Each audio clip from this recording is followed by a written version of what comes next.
Hey, what's good with it, y'all? I'm Logan, and welcome to the first ever episode of the Blueprint Podcast. Right here with me, I got my boy Elijah. Say what's up, Elijah. Hey, what's up, y'all? I'm really excited for this. Heck yeah, man. So, for this first episode, I just want to give you all a little rundown. I'm going to introduce who we are, what we do, what we like. And then just like in most episodes, we're going to talk about the albums that came out that week that we listened to and that we enjoyed. Going to talk about the albums that are upcoming the next week, at least that we know about, because y'all know we get some surprise drops sometimes, and sometimes people push back albums endlessly. Kanye. The worst. Amen, brother. Then after that, we're going to talk about some of our top 5 albums that we've heard so far this year, whether that's the top 5 or if that's just, something that surprised us, all right? So I'll pass it off to my man Elijah. First, tell us about yourself, man. What do you do? Yeah. So, right now, I've been working for Amazon. I used to work for Apple, and it's fun and all, whatever. But, my real passion has always been sports and music. And one thing that I'm really excited about is to kind of share that passion with you guys. I'm from North Carolina, so, music, especially hip-hop, you got J. Cole, and then you don't really have too much other than P.D. Pablo, all that, but there's still a huge following of hip hop here in North Carolina, and I just want to kind of share that with everybody. Amen, brother. Amen. All right, there's a little bit about me. Like I said, my name's Logan. I work as an athletic trainer at a local high school. Apart from that, I do some substitute teaching just to earn some extra money, kind of stay in that community, and then I also do some Uber driving, man, because I'm trying to provide for a family, That's just me and my wife right now. But yeah, me and Elijah, we both went to East Carolina University here in North Carolina, both born and raised North Carolina. Like I said, I studied athletic training, so we both got a passion for sports, both got a passion for music. And that's kind of what we're going to try to bring you here, more on the music side, of course, although especially in an episode like today where we had an NBA player who dropped an album, we're going to talk a little bit about sports too, because those two just intersect some, All right, so Elijah, why don't you give us some rundowns on some of your favorite artists, maybe some favorite albums. Let's hear what you enjoy, at least from the rap aspect of it. Gotcha. Okay, yeah. So, in terms of my favorite artists, if we're talking about specifically rap, I got to start with Kendrick Lamar. Always been one of my favorites when he came out. I don't want to name an album because honestly, I'm gonna just say all his albums. So anything Kendrick Lamar, I've always been a big fan of. I love Drake. It might sound basic, but I grew up listening to Drake. Drake, was kind of like he wasn't my first hip hop, obviously, because I've been listening to hip hop my whole life. But he was the first artist that I really connected with at the time when I was growing up that really resonated with me. Going old school, I love Ludacris. Actually, Ludacris was one of my. He was one of the first artists I had CDs for. So a lot of y'all, depending on how old y'all might not remember CDs, but I used to have a little CD player and I used to play Ludacris all the time. So I loved him. Obviously Jigga, Jay-Z. You gotta love Biggie, Tupac. All the kind of basic ones. But I'm just really excited to really get into it because honestly, I feel like I'm just a big fan of hip hop in general. I don't have any hate, let's say it that way. I don't have any hate for any new artist or any old artist. I just want to enjoy the music as it is, and I'll be blunt and tell you if I don't like it or if I don't like an artist. But I'm not gonna hate on them. I'm not gonna just trash them. Amen. All right. Now let me ask. Because you got a little unique there with Ludacris, but like you said, you named a lot of basic artists. Let me ask, what is the one artist that you would say you really like that maybe a lot of people don't think about? Artist, group, whatever. Okay. So specifically, since we're talking about rap, so I feel like a lot of people hate on Big Sean, and I know he's still kind of mainstream, but I feel like he was another one of the artists that when I was growing up I listened to and I really vibed with him. I feel like he's one of the ones that again he's mainstream, but he's also someone who doesn't get as much praise I feel like as some of the other mainstream artists, especially when he came out, because he came out around the same time that Drake, J. Cole, Kendrick did. You know, they all kind of were in the same realm of or same time frame. but he hasn't gotten as much love as them, even though he's been putting out pretty decent music the whole time. And then if I had to say one more, honestly, I was really a big fan of Juice WRLD when he came out. I was a huge fan of him, and even after he passed away, I became a bigger fan, which is crazy because I always liked his music, but when he passed away, it really like resonated with me even more because I was like, wow, like he had so much potential as an artist, and he just never had the chance to reach his full potential, obviously, because he passed away so young, unfortunately. Yeah, absolutely, man. I love Juice WRLD too. Yeah, man. Can't say I like Big Sean as much as you do, but I do enjoy him, and I definitely agree. That's more of a unique choice. Not many people talk about Big Sean right now. It's been a while since he's dropped an album, even. So, yeah, I respect that a lot. Right, exactly. Yeah. No. So as for me, you hit the nail on the head. My favorite artist is Kendrick. I mean, I think, my opinion, he's the GOAT. You could say he has another album left Agreed. to go, drop another classic. I disagree with him needing another classic. I think he's dropped enough. He is the GOAT in my opinion. Kanye, Jay-Z, of course, the Tupacs, the Biggies. Eminem, even though a little bit less him now, of course, I mean, you can imagine he's one of the guys who got me into rap. As you can see, based on my hat, if you know what 116 means, I'm rolling with Lecrae and KB. Shout out KB, just dropped his album last week, HGA 2. If you haven't listened to that, go listen to it, since we're not going to get a chance to talk about that. Really enjoy that one. As for a more unique choice, for some reason, I really got into like the kind of darker side of hip-hop. Like, we'll say I really enjoy clipping. They're more unique. Shout out David Diggs. If you don't listen to rap and you somehow found this podcast, you probably know him from Hamilton. I think, his group's super cool, dropping those Halloween-esque albums. So I give a huge shout out to them. I also enjoy people like City Morgue, stuff like that, if we're going to get more on the weird, unique side of my music taste. So now let's go ahead and get into some of our favorite genres outside of rap. I'll go ahead and take this one first. So I really enjoy mostly anything. Country's probably my least favorite, but I still enjoy like that 50s, 60s, 70s country, the Willie Nelsons, Johnny Cash's, John Denver's, people like that. I enjoy R&B, although I'm pretty sure you enjoy R&B more than I do, Elijah. I do enjoy R&B a lot. I like a lot of artists that come out of there. I really enjoy some classic rock and some even folk music. Huge fan of Bob Dylan.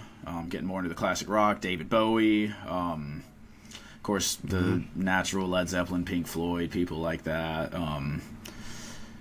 The Beatles. Yeah, like I said, I kind of listen to it all outside of the really heavy metal. Metallica's one of my favorite bands, but much heavier than that. I don't get into all that. So that's kind of where my music taste takes me all over the place. How about you, Elijah?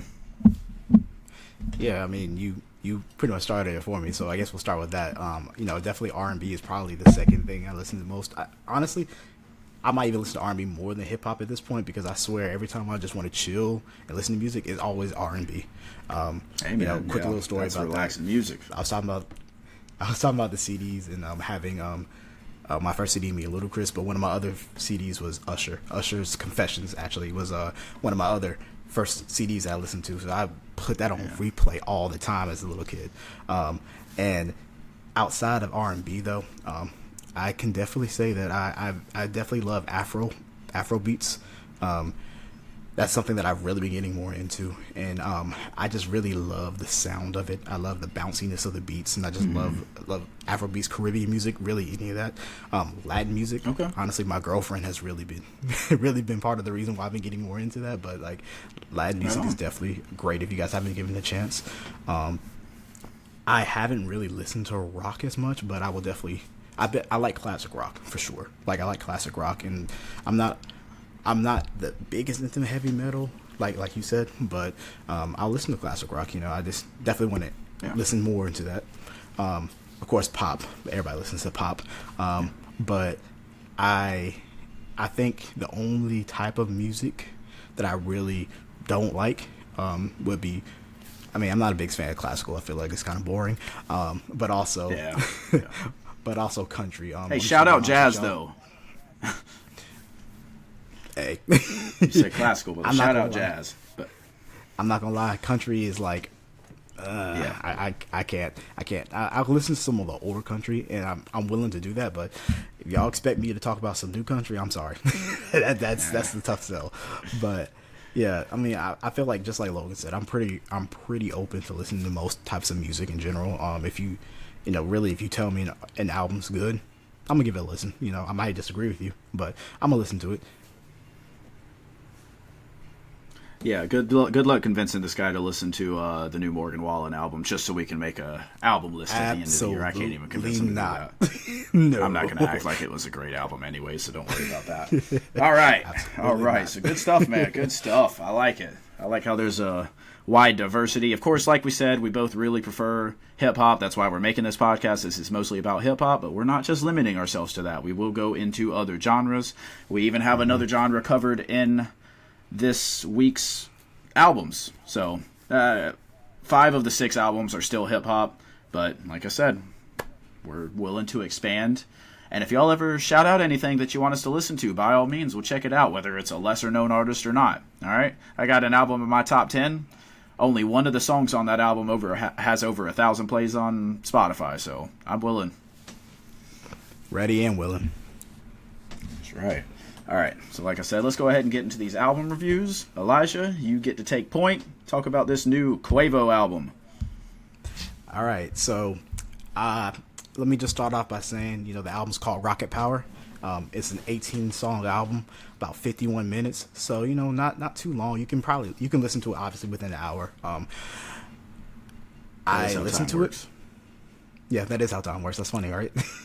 I listened to it, and I'm not gonna lie, I wasn't the biggest fan of it. Let me actually rewind real quick, just to tell you guys. If you guys didn't know, I'm sure you guys know, but this album is dedicated to Takeoff. So this is Quavo's second solo album. He dedicated this to Takeoff. So I went in expecting this album to really be like, I had high expectations for this album. I expected it to be different than it was, and that's not necessarily a bad thing. But Logan will tell you, my response to my first listen was, I didn't like this album. I did not. Hey, I did man. not. Hey, I did not. The craziest thing is he's a bigger Quavo fan than I am, and I thought on first listen I enjoyed this album more. He was ready to call it garbage. Yeah, 100%. I was ready to call it garbage. I had to pump the brakes a little bit, re-listen to it. I'm still gonna say I'm not the biggest fan of this album, but it's not as bad as it seems. I think the thing is, if I'm comparing it to his previous album, this album is definitely better than his previous album as an album, but Hard to get worse.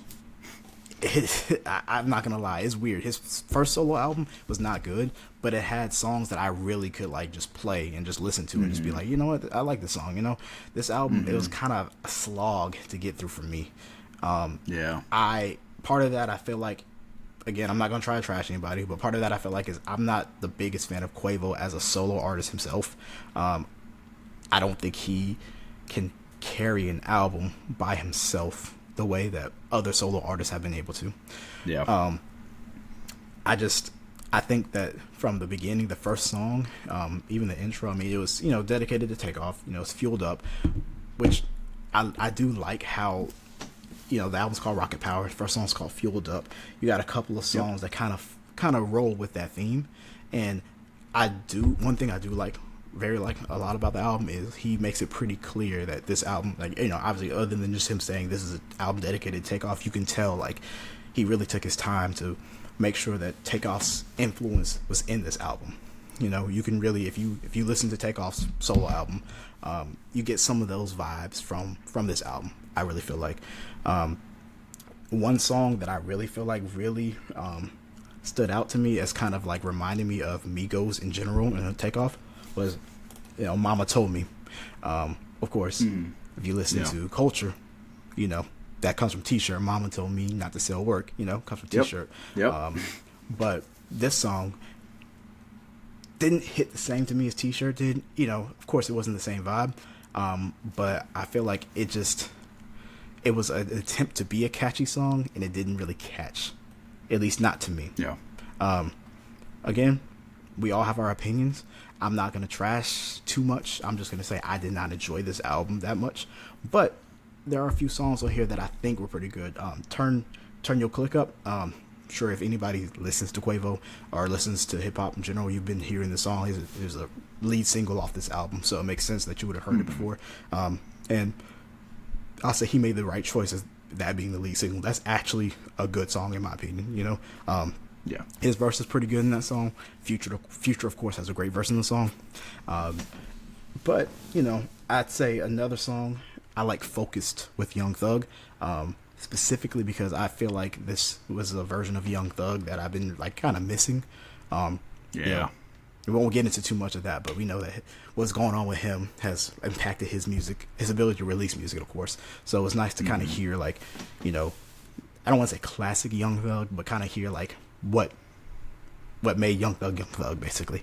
I like that. Yeah, he's song definitely hitting pretty much all of his. How he has that ability to distort his voice in ways that like otherwise is not humanly possible. So he definitely does that on that track.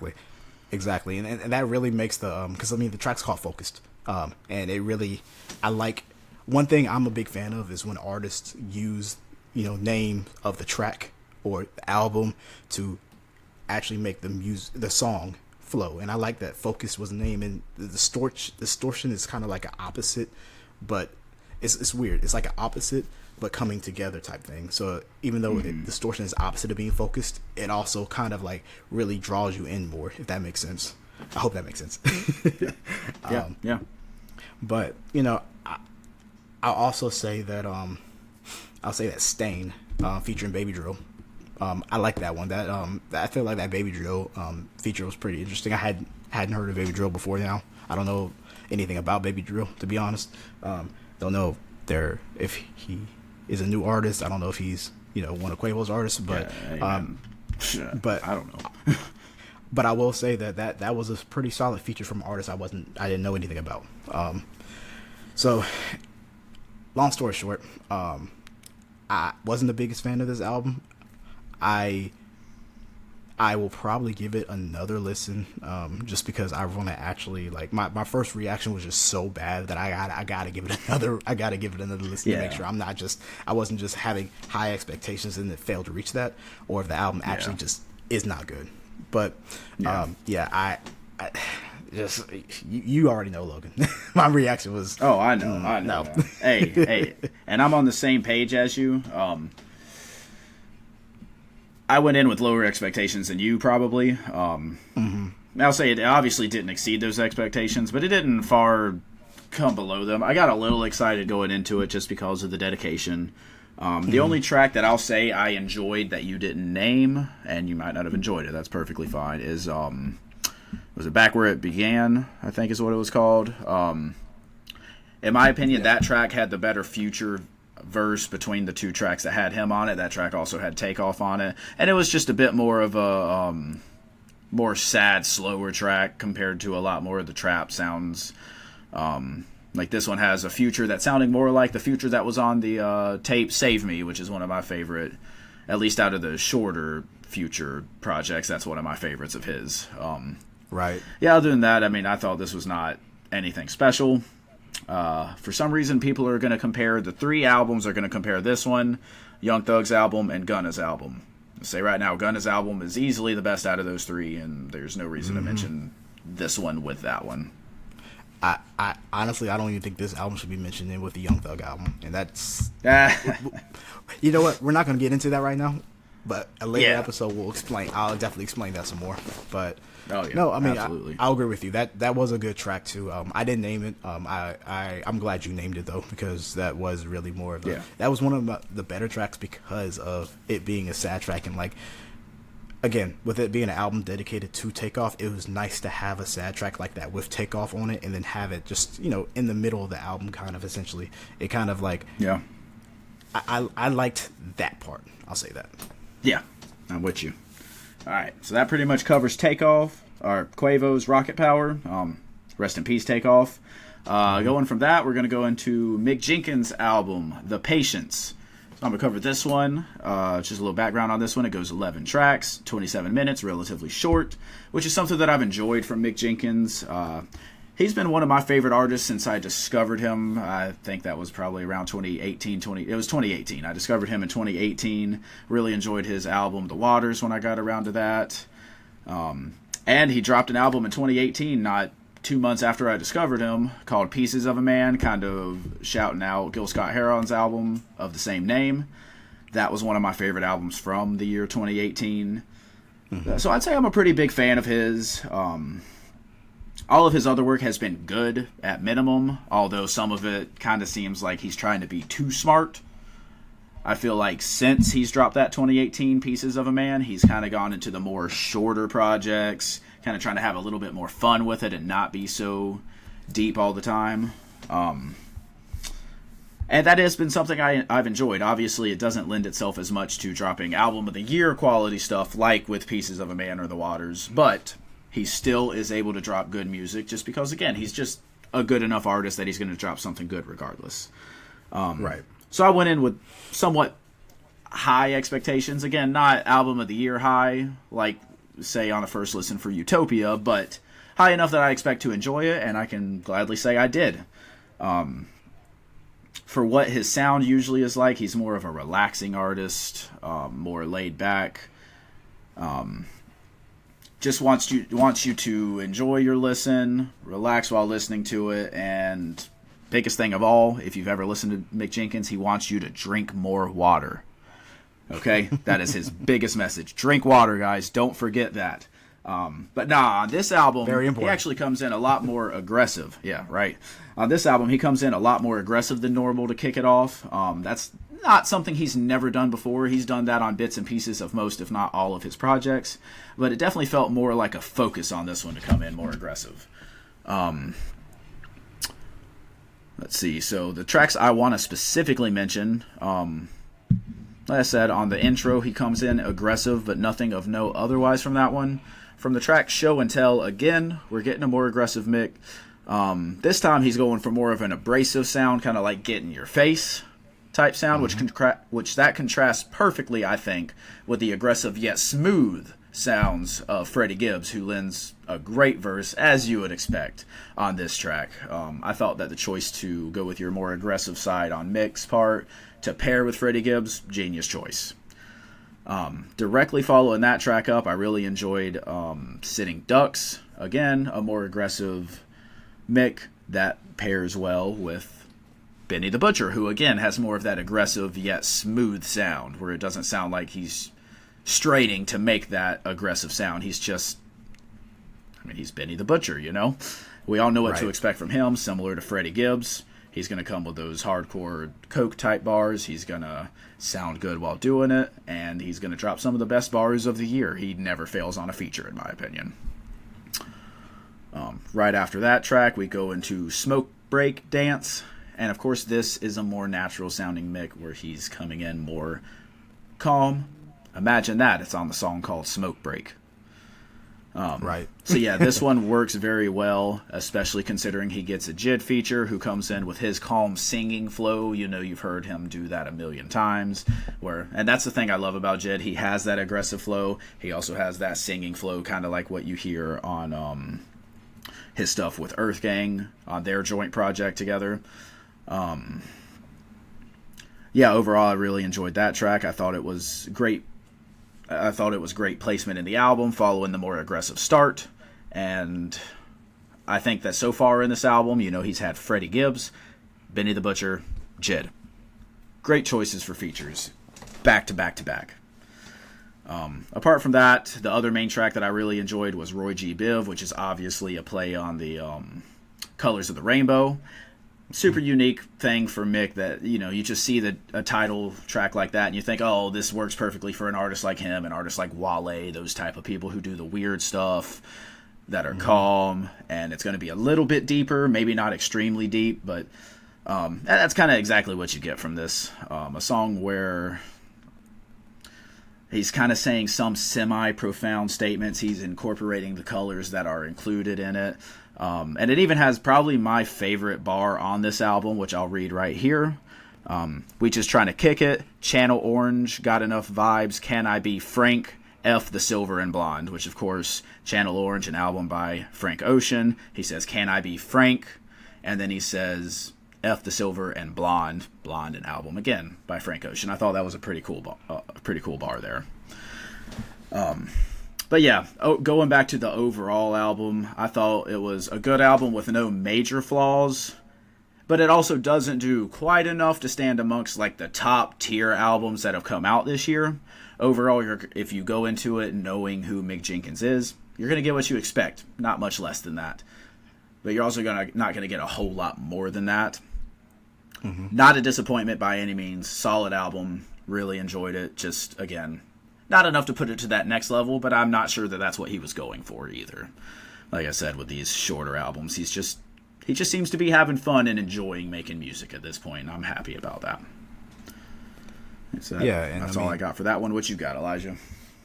I'm gonna say this. I love what you just said. It seems like he's enjoying making music.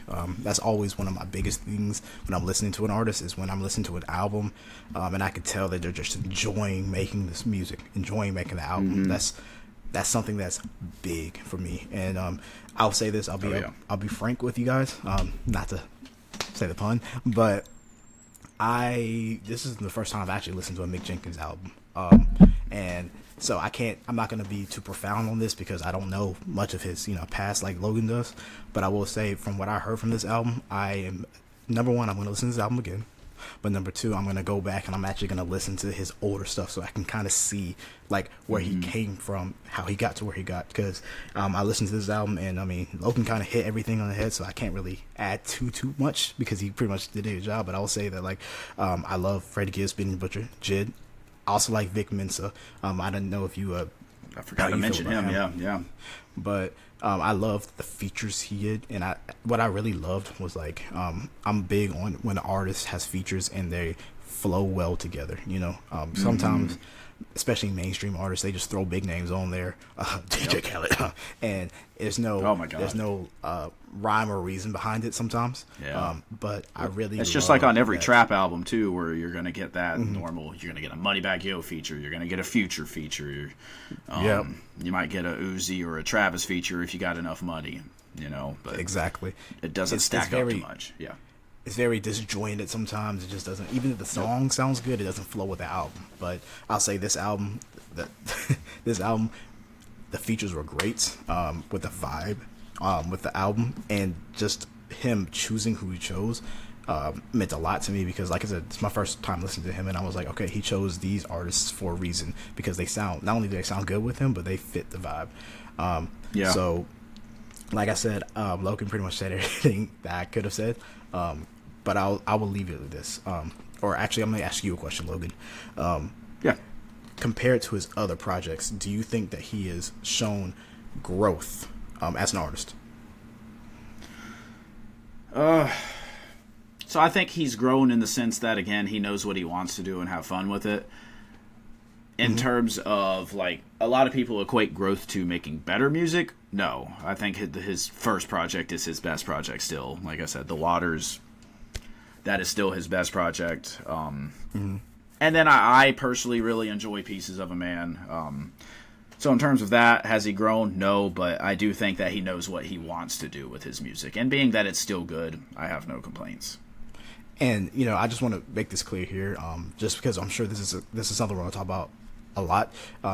Growth does not always have to mean, like you said, better. It doesn't always have to mean that. Yep. Sometimes it's not saying an artist got worse either. Sometimes growth is just a little bit of a slight change in style, and sometimes that's just more welcome than anything because if you're starting out really high and you maintain that high while transitioning a different way a little bit, that's still an accomplishment. That's still a sign of a great artist that you can kind of transition your sounds. Like Logan said, he is more chill, laid back. He's able to effectively do an aggressive style without losing himself. That's still a sign of in my opinion, a great artist. So, I definitely think that what I took away from this album is I need to listen to Mick Jenkins some more. Hey, I got you, man. I got you. All right, so break us down into this Russ album. Oh boy, so this Russ album, man, I am so excited about this because I'm gonna make it clear, I have always kind of been a big Russ fan. I literally remember when he not necessarily when he first came out, because he's kind of been out for a long time, but I remember back in 2016, he dropped, I can't remember the name of the album, but it has a monster on the cover. I feel like it was Monster on the Hill or something like that. I'll look it up later, but the reason why I'm bringing that up is this album, just like we built off of growth from Mick Jenkins, this album is a huge sign of growth for somebody like Russ. You know, Russ has always kind of had that, you know, it's me against the world type attitude, and it's always came across in his music. He's always been, he's independent. That's always been a big factor, whether that's a good or bad thing. He's always mentioned that. He's always put that into his music. And his music has always kind of been like, not necessarily aggressive, because not every song's been aggressive, but when he gets into his aggressive mode, a lot of his songs are aggressive. I say all that to say this album is not that, which is a breath of fresh air. This album is, to me, this is one of my favorite albums that I've actually listened to this year, because here I'll even tell you exactly what song made me realize that. It was Wind. So The Wind, which is actually the last song on the album. Just the way it ended the album off was amazing. You get the album starting off, and he's kind of rapping a little bit on "See You Soon," but he's also singing, and I think that's what I like the most about Russ is his ability to rap and sing. But I like him when he's singing more than when he's rapping. I feel like he's, and he definitely does a lot more of that on this album. And that's when Russ sings, he's great. Put it that way. When he raps, he's pretty good sometimes. Sometimes it's a little, again, because when he sings, it's not about him. Him singing is never about him. Him making it, him doing it by himself, him doing all that stuff. Him singing is just him singing his voice. He has a beautiful voice, and it's so nice that this album, it's called Santiago, and it kind of gives me a vibe of like something I would listen to, when I'm going, like I'm just kind of going to sleep, or I'm just kind of like, wanting something to just relax me.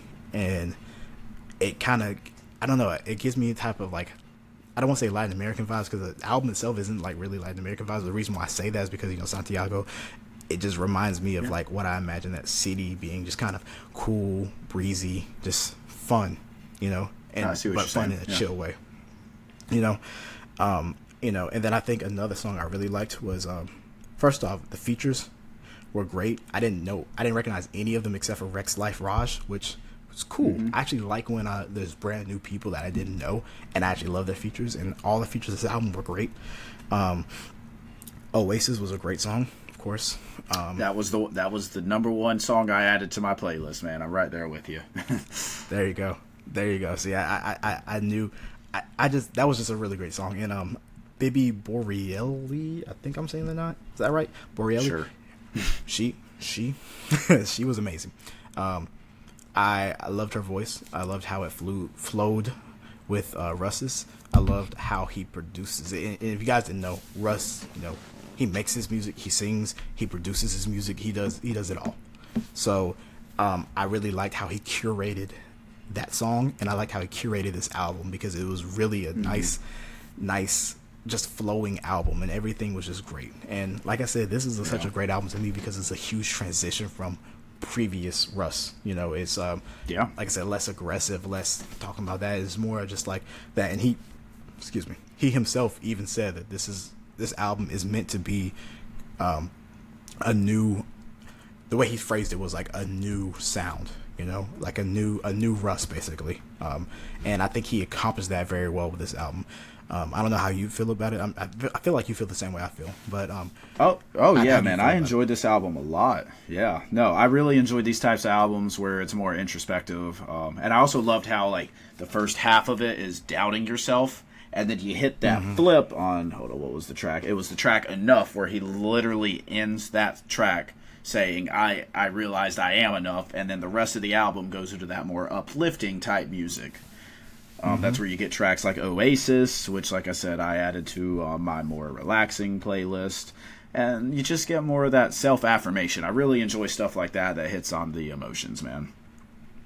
And I think that's now let me ask you your opinion on this. Is this Russ's best album? Obviously, it's too early to say for sure, but just right. Yeah. Okay.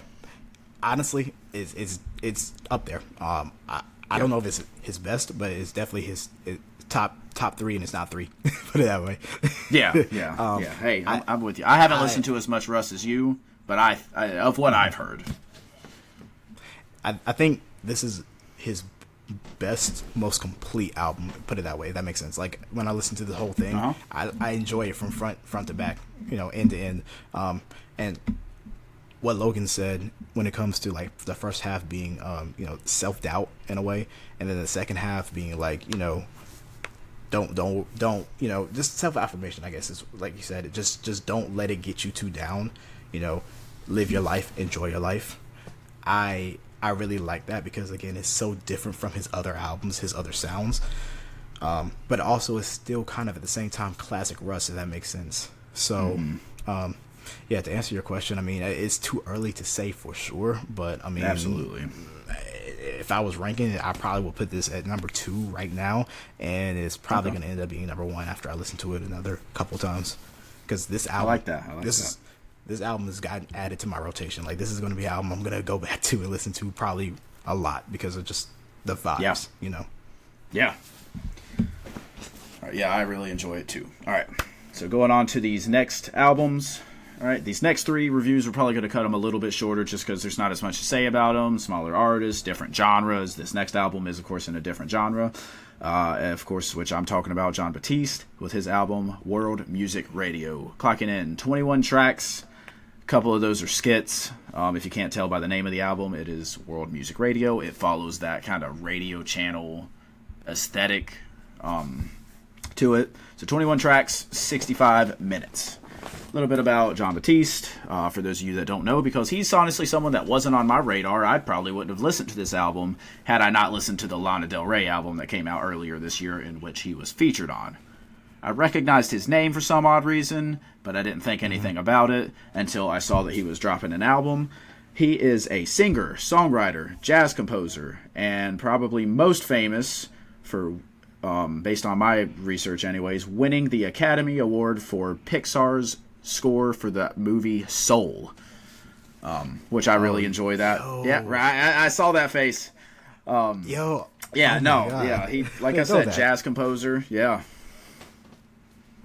that's crazy. That was a great movie. Right. Sorry. Yeah, but no, I'll say right now, I mean, you don't think about this from someone who made the score for that album. He's got a good voice. He's got a good ear for talent. He's got a good ear for composing an album.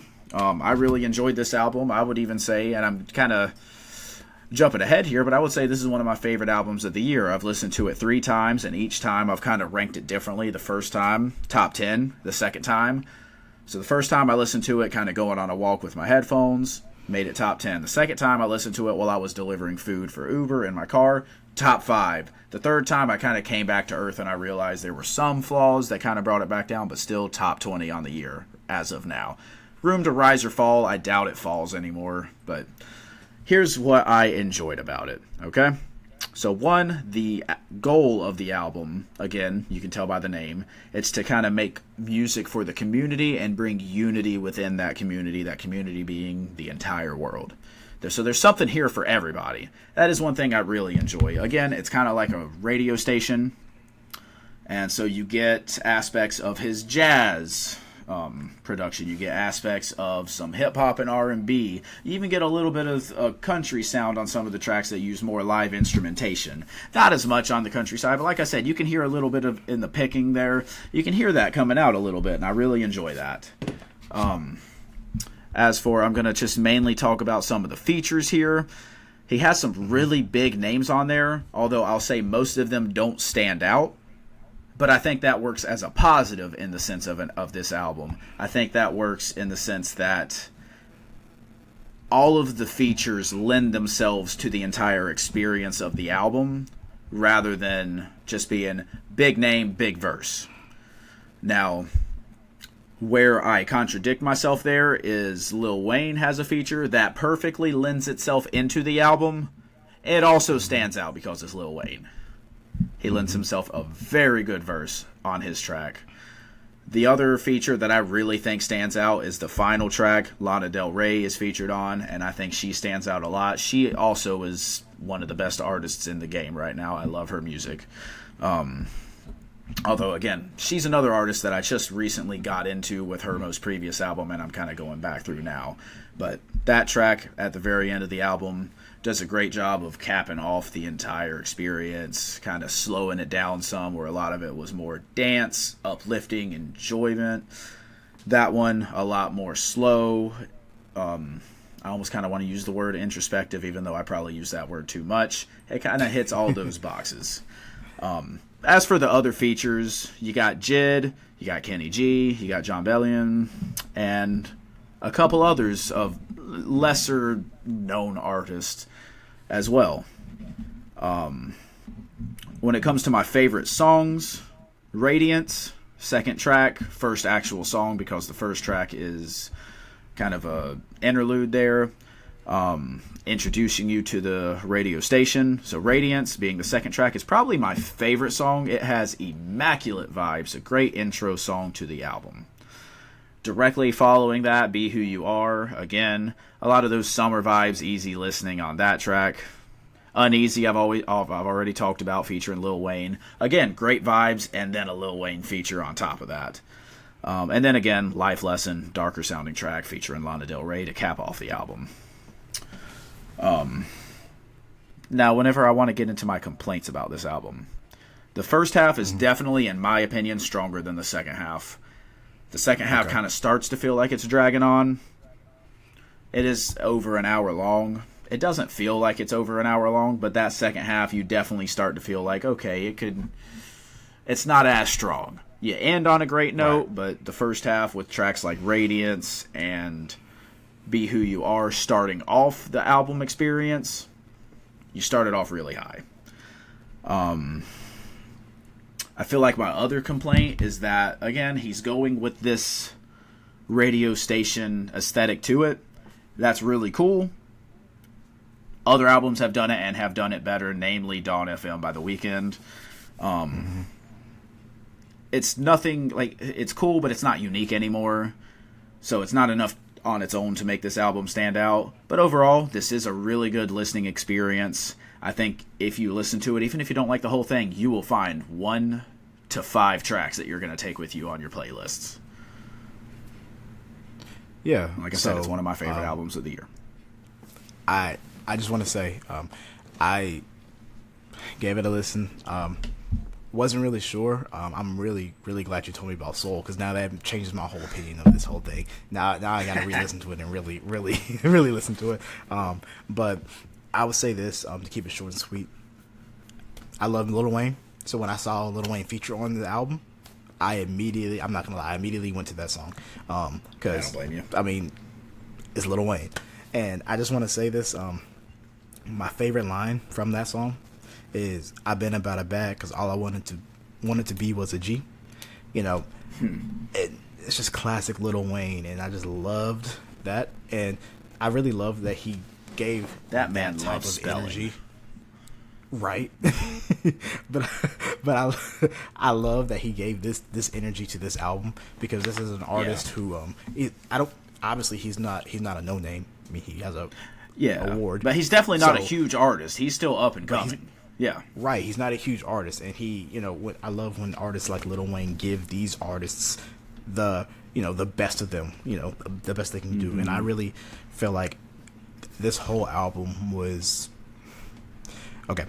Listened to Quavo, listened to Russ, then I listened to this, and I felt like I really got 3 different vibes from all 3 of them. Obviously, you know how I felt about Quavo, you know how I felt about Russ. Yeah. This one was kind of like in the middle. I was like, okay, I really like the vibes of the album, but I wasn't entirely sure how I felt about the album. I'll just say that I really like how the album has a lot of different sounds. It has something for everyone, like Logan said. I believe if you listen to this album, you should be able to find at least one song that really resonates with you somehow, some way. Yep. And I appreciate that from an artist, that you can put together a bunch of different sounds to have at least one song that can just hit everybody. So Yep. you know, I definitely think this is like you said, this is an up and coming artist. I feel like he's doing well. You know, this album, hopefully this is his worst album, and I mean that in the positive way. Because this is a really solid album. So if this is his worst album, then I think he has a really, really bright future ahead of him. Yep. Yep. I will say my one thing, I think this album should have come out in July because it is such a summer album. It would have been so good to have some of these tracks the entire summer. But that being said, let's move on. What you got for us with this ESTG project? Ooh, okay. So I was not okay. This is one of the weird ones. I was not super excited about it when I heard that he was dropping an album. But then when I listened to it, I was like, all right. So, I like Moneybagg Yo. I like kind of like Jack Harlow when he first came out. But I like Bryson Tiller. I like the Louisville rappers. Moneybagg Yo is somebody who kind of brought ESTG up. That's why I mentioned him. But ESTG is from Louisville. So, you know, you have Jack Harlow and you have Bryson Tiller as other, you know, big artists from Louisville, of course. And I feel like he has continued. He's a completely different artist than those two, but he's continued that strong what's the word I'm looking for? That strong president, I guess. That's not really the right word, but I think you get what I'm saying. He continued that lineage, I should say, of being coming out strong. I think this is his. I don't know if this is his first studio album technically, or if all the other albums are like EPs or whatever. Yeah, well, I'll say he hit us earlier this year with a short, like, I think it was 7-track EP. That was pretty solid. But yeah, this, I think this is probably one of his first bigger projects. Yeah, so you know, it's definitely one of the bigger projects, and I really like it. So I'll say this: I feel like when you're a newer artist trying to get more established, you have two ways of successfully doing that, in my opinion. When you drop an album, one, drop an album with a bunch of high value features, high name features. Two, drop an album with a few good features, but you yourself carry that album. He carried this album, and I really love that. It's definitely the latter, because there are not that many great features.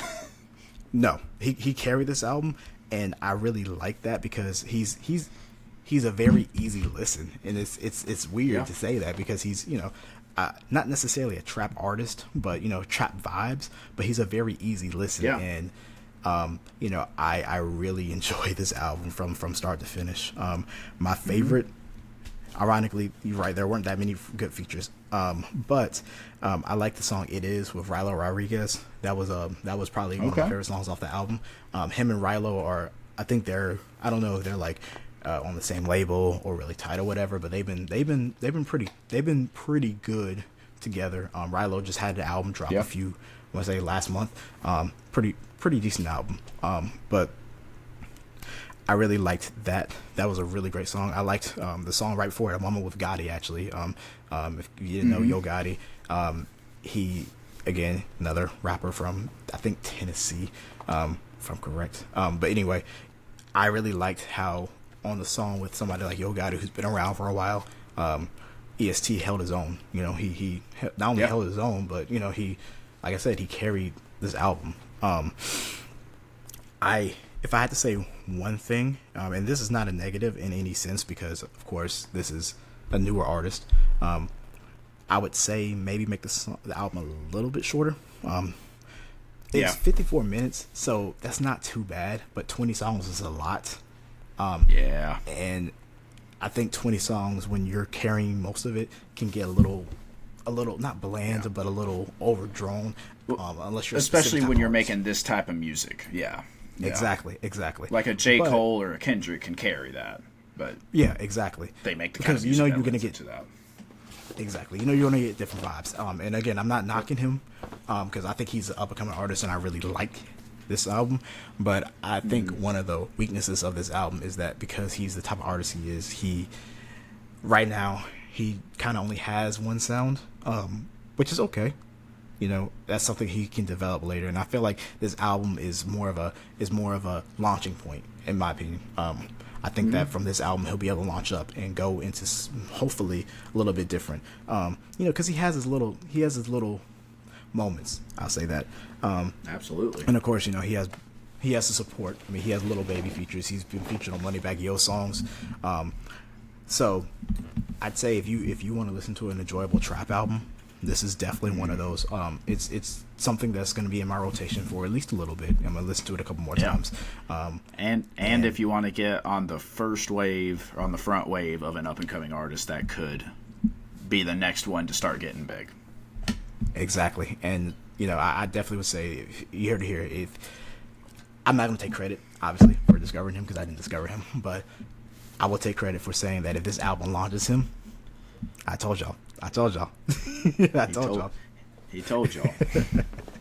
But what did you think about this album? No, I enjoyed it. Like you said, not too many features, not too many that stood out. I enjoyed the Lil Baby feature. I enjoyed the Yo Gotti feature. I enjoyed all the features. I agree. I went in a little bit concerned about it being 20 tracks. I still felt like it went pretty quick. Could have shortened it, but overall, he's capable of carrying a project like this. And while I have my complaints that I say it could have been shorter, he did his job. I enjoyed it. Yeah. I don't have too much to say that you didn't already say, honestly. I think you covered that well, and I think that it's a good project that I added a couple of tracks to my playlist. And I mean, just to keep going off that, yeah, definitely I would say could have been shorter, but it's not that. I don't think the length is wrong either. I think he did perfect amount for what he did. Yeah. I just hope that his next album he maybe reduces it to like 15 tracks, high quality, 15 high quality tracks, and I'd be happy. Really strong. Really happy. Yep. I'm right there with you. Yeah. All right. Time for the last album of this week. This was a very big. Yep, this was a very big release week. Normally, I hope we don't talk about 6 albums so that we can spend a little bit more time afterwards. But this one right here, not going to take long to get into. Dame Dolla with his album Don Dolla. Dame Dolla is obviously Damian Lillard, all-star NBA player, trying to force his way to Miami right now. And that was honestly my biggest interest in this album. I was hoping that he was going to drop some bars about stuff like that. He did not. Overall, though, great NBA player, pretty average rapper, which I think is the best thing you can say about an NBA player who raps on the side. I think that he has a great sound.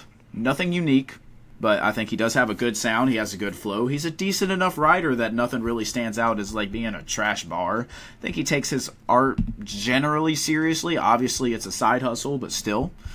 And he's had the time, man. The Blazers suck, so he doesn't have to worry about deep playoff runs that he can focus on his music some. Just have to throw that don't in there, hate me, Blazers fans. I actually have no hate to y'all. Yeah, no, but I mean, he got 2 Wayne features on here, which I really enjoyed because the first one was shown on the song, and then the second one, on Daddy's Son, I had to look at my notes here. It was a surprise feature. At least on Spotify, it was not listed as having Wayne on it. And then you hear and you're like, maybe that's Lil Wayne. Duh. Because what voice is more recognizable than Lil Wayne's? So right. I thought that was cool. And then one track that stood out to me, let me make sure I'm saying the right name. It was a song that shouts out his kind of NBA career to a degree. Mike Breen. Not actually that great of a song, but I just loved how he had the Mike Breen bang going on as like the hook and the underlying track there. I thought that was a cool thing that, you know, an NBA player can do that, of course. I do think he's probably the best NBA player rapper. Say what you will about Shaq and having, what was it? What did his album go? Platinum, multi-platinum, whatever. Platinum, yeah. That happened because Shaq was the first player to seriously take to being a rapper, and he was also like the biggest player in the game at the time. Dame actually is good. He's just nothing special. I don't think I am going to say much more about it because there's not much more to say about it. It's an average album from an average rapper who's not a full-time rapper anyways. I'll say, so I actually haven't listened to this album, so don't shoot me yet, but I will say I didn't realize he had dropped the album this week. I knew he was talking about dropping it, but I didn't realize he dropped it this week until Logan told me the other day. No, I didn't find out until Saturday. Yeah. Right. So I'm not going to talk much about the album because I can't. But I will say this: from his previous albums, Dame has always been okay. Taken purely as a rapper, average, nothing special. Yep. I agree. But considering he's a full-time NBA player and this is a side hustle, but this is also something you could tell he cares about, I really respect him as a rapper because I understand I understand what he's doing. It's not the same thing as like if somebody like Kendrick dropped the album, because Kendrick, his career is rapping, so we expect quality from him because he's already set that up. Yeah.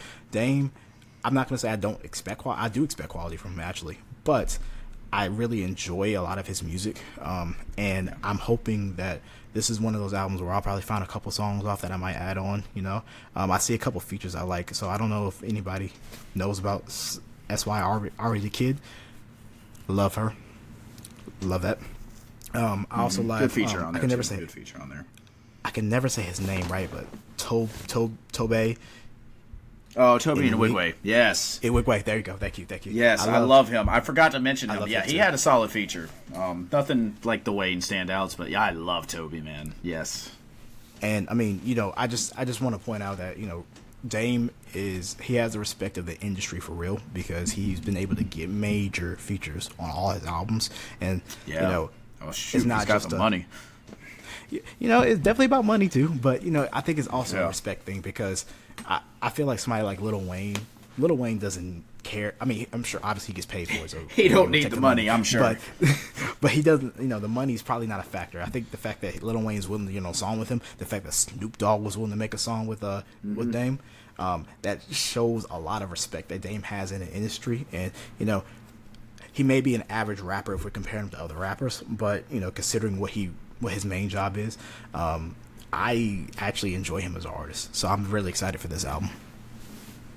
Heck yeah. Yeah, they'll have to let me know what your thoughts on it were. But that wraps up our album reviews. Just a little bit left.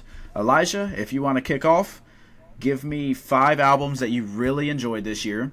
Whether it's your top 5, whether it's 5 surprises, or a little bit of a mixture. And give me about, let's say, 10 to 30 seconds each album. Just tell me what you enjoy about them.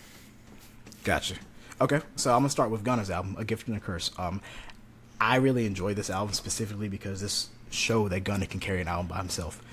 He's lost a lot of support in the industry from other artists, and I'll say that, ironically, that might have been the best thing for his career, because it's been his best album of just him. I think that's a good candidate for most improved. If there was an award for most improved, I think that's a good candidate for that, because of what he's able to do with that one. I'll go with Pink Tape as well from Uzi, another big name album, but I was really pleasantly surprised by how much I enjoyed the stark difference in the first half and the second half. Second half was more heavy metal influenced and more like, you know, rock influenced, and I really enjoyed that. I really actually enjoyed it. I think he did a great job. Some people feel like he didn't do the best job with some of it, but I disagree. I loved it. Endless Fashion has been on repeat in all of my playlists. So that was a great album for me. Stop calling it his Yeezus, people. It is his God, what's the album I'm thinking about? You know, it is his Whole Lot of Red. We are done calling everything their Yeezus. Yep, Whole Lot of Red. All the same concept. I can see that. Speaking of somebody calling something their Yeezus, let's go to Utopia. You know, it's an album that's kind of fallen off. It's an album that's kind of fallen off from the hype that it had when it first came out, but I really enjoyed the album. I don't think it was Travis' best album, definitely not. But I think that That's still Rodeo. I think he lived up a little bit to the hype, and I really feel like my favorite part about the album is that I said I like when artists can stand on their own or have features. I feel like he did a mix of both. He was able to stand out. Like my favorite solo song by him is on this album. I know that's my favorite solo song by Travis Scott. But I feel like a lot of the features were strong in this album as well, and I feel like the curation of the album was amazing. I think that's one thing about Travis. He's not going to just randomly pick features. He's going to pick features that fit, like Sampha, like Beyonce, although that is obviously a big name. Artists like that. Tizo Touchdown. That was, who's thinking about featuring him? Yeah. Travis, apparently. All right, Yep. keep going. I And think you hit us with 3. If you got any 3, more thoughts yep. on that one, and you got 2 more. I got 2 more. So, talk about just off of this year. So, business is business. I'm gonna say this one is not really one I was super happy about. I was super excited because it's the first time we're hearing Thug since he's been locked up. I'll just say that this album should have been better, and I think that it could have been better had it not been a label release. This screams, Yep. the label's trying to push something out. The label was trying to get something out. This screams, these Young Thug made these songs, and I don't know if he would have ever put this album together himself if it wasn't for what was going on around him and everything. That being said, "Oh You Went" is one of my again, another song that's in my rotation. That's a great song. That's a great song. Of course. But there's other couple of okay songs, but that one, and then another one that was kind of disappointing to me, "Almost Healed," by Lil Durk. I've been a big Lil Durk fan ever since he first came out, but I've really gotten bigger since he dropped his collab with Baby, Voice and Hero. This that was a album. This album did not hit for me. I listened to it, and just from first listen, I was like, this is not what I've been really liking from Durk. There's some good songs on there, of course. He has, I don't even remember the name of the song, but the song with the song with 21 Savage where he samples you guys might not know this, but Quando Rondo and Durk have beef because Quando Rondo sides with NBA Youngboy, and Lil Durk have a lot of beef because of King Von. Mm-hmm. A lot of stuff to talk about. Don't want to get to it now, but just put it this way: Lil Durk did some disrespectful things with using Quando Rondo's voice after I think his cousin was killed, and he screamed "No," and just put it this way: listen to that song by Lil Durk and 21 Savage, and you'll see exactly what I mean. Disrespectful. I like that song. Album itself is a miss for me. Yeah, I'm with you on that. I love how you took the top 5 / surprise albums and said, you know what, for these last 2, I'm going to be disrespectful and negative. Hey, man, I mean, I'm just saying, you did say top 5, so I was like, let me give you big name ones. Hey, I'll give it to you. All right. Let me get my top 5. I'm not going to go that route. I would go more positive. All right. First off, my number 1 album of the year so far, yet to be dethroned since it came out. Janelle Monáe hit us with Age of Pleasure. She's an artist that I've loved ever since I discovered her. Also a good actress. And I really thought this album, while it wasn't the storyline, the depth of Dirty Computer, it was the summer album of the year, in my opinion. Still, going back to a couple of the tracks, and I can easily get through the entire album because it's short. I have a record of it, a vinyl of it, and man, it sounds beautiful on the record player. I just really enjoy this album a lot, and I am waiting for that next album to come out to top it. If not, this will be my album of the year as of now.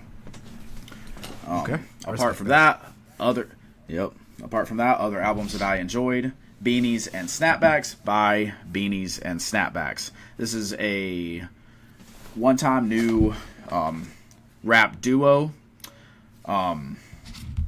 Christian rappers.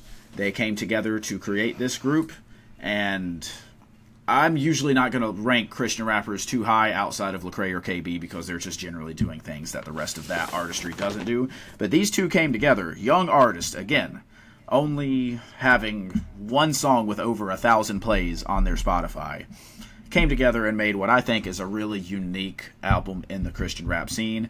They have a lot of comparisons I could draw to Blue in Exile if you've listened to specifically Below the Heavens, but even with their work on further down, like Miles from a few years ago. I would draw a lot of comparisons between these guys and them, a lot of comparisons to some of the more 90s artists. Just something unique in a scene that needs that uniqueness from a beat making's perspective especially, but even the lyricism on this album was pretty solid. Moving on from that, a lot of y'all I mean, this is probably going to be a Grammy Album of the Year contender, but I really enjoyed Did You Know That There's a Tunnel Under Ocean Boulevard by Lana Del Rey. Again, that was kind of my introduction to her. I am going back now and listening to all of her albums. Obviously, she was nominated for the Grammy, I think it was 2019, maybe 2020, for Norman effing Rockwell. But I've seen a lot of people say that this album's even better than that. This definitely introspective. And the thing that's really driven me towards her, because my first listen I didn't love it that much. My second listen I got a lot more of her artistry. I would go so far as to say she is the modern day Bob Dylan in her way of making more, I don't know, she just kind of does weird stuff with her music that not a lot of artists do. She's a very down-to-earth person. I even remember seeing an interview of her saying, does she get annoyed being the face of attention? Like, everyone wants to know what she's doing all the time. And she said, no, I would want to know what Bob Dylan thinks of this or that. Which, again, I love that she also shouts out the artists that inspired her, the Bob Dylans, the David Bowies, people like that. I think she's a very relatable person who makes really good music. So that is 3. 4th, I'm going to mention Coda the Friend Protea. Coda's someone I've listened to for a while. He's always made those summer vibes, fun, relaxing, uplifting type music. This one's no different from that. It's just, in my opinion, he's reaching the top tier of that level of album. I really enjoyed it. I think that there were... I'm going to pull it up right now and tell you how many songs I added to my playlist. And every single one of them was like a summer kickback playlist. So I added the first 3 tracks, 4, 5, 6, 7, 8, 9 out of 16 songs on this album have been added to a playlist. And that's not saying the other songs don't belong on a playlist. But just that those 9 were the most deserving. Let's also throw out 3 of the tracks on here are interludes. So really, that's 9 out of 13 that made a playlist. That is really impressive, really fun album. Really enjoyed it a lot. And last but not least, the album I want to shout out, that I almost expected you to shout out, Elijah, Key Glock, hitting us with Glaucoma 2. I'll let you have that one. Hey, I appreciate it. Yeah, Key Glock he has not been an artist in the past that I've really enjoyed. He had a few songs here and there, but I always felt like he was missing something. And then he really, really leaned into something here, more of that southern, that southern rap where he kind of leans more into his country twang while also hitting us with that trap. That he just mixed something together perfectly to hit us with this. He's not hitting us with crazy bars, of course, but honestly, I feel like he sounded almost like a prime Gucci Mane on this album with his own sound still. That's the kind of what I was getting from this album, and I really look forward to what he comes with in the future, because if it's more of this, I am fully on board. Kind of like what we were saying about ESTG, where he's an up-and-coming artist that you can get on the front wave of. If you were listening to Key Glock back in the Yellow Tape days and Glaucoma 1 and stuck through it to get to this point, the payoff is happening, because he is hitting that point where he's hit his stride, and he could be one of the best trap artists for the next decade. Will he be able to carry albums the way that someone like Young Thug or Future can? Probably not, but those are the GOATs. I do think he's going to make a name for himself and be remembered if he continues like this, though. And I want to piggyback off that. Actually, I'm going to piggyback off of your last 2 albums you said. But we'll start with Glaucoma since we finished that. Or Glaucoma 2, since you just talked about that. You say you feel like he can't really carry. He's not going to carry an album like Young Thug or Future can. I disagree, only because I feel like in a different way, he kind of does. His style, I love his style. And in case y'all didn't know, him and Young Dolph, cousins, very close. They sounded great together. Young Dolph passed away, and I really liked how this album is like. It's kind of the culmination of like him building up, because Young Dolph was really supporting Key Glock, was really bringing him up, and I really feel like this album embody that level of growth. Honestly, I'm not gonna sit here and say he's gonna become a GOAT.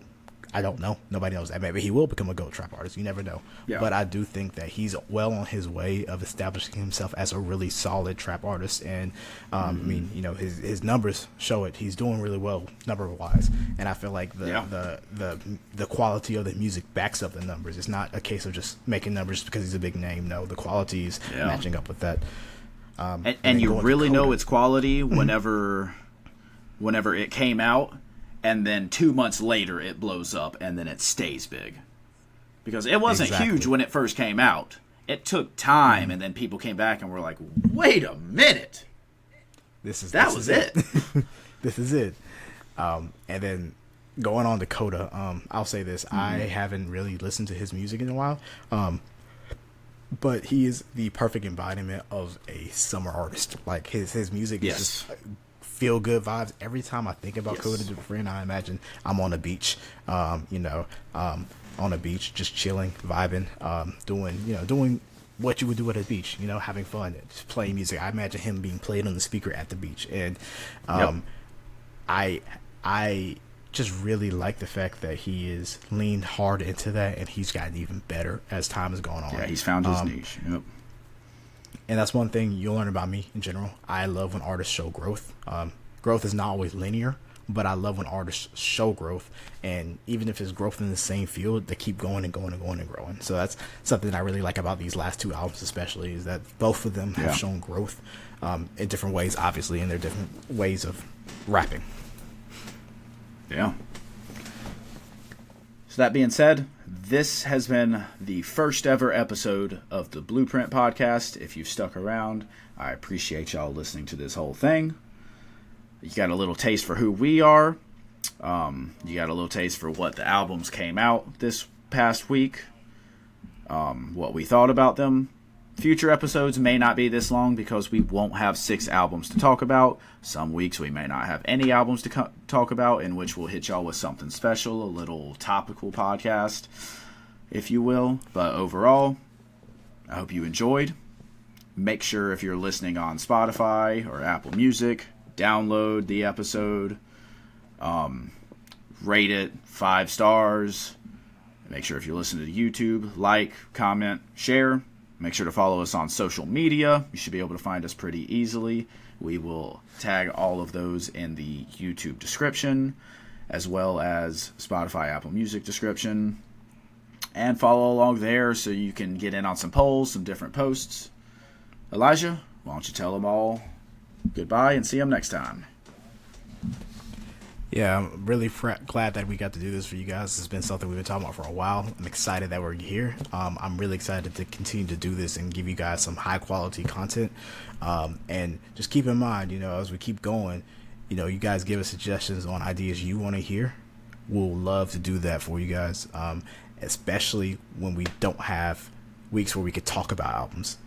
But, as Logan said, if you guys enjoyed it, please like, subscribe, share with your friends. And I just hope that you guys enjoyed this. Peace.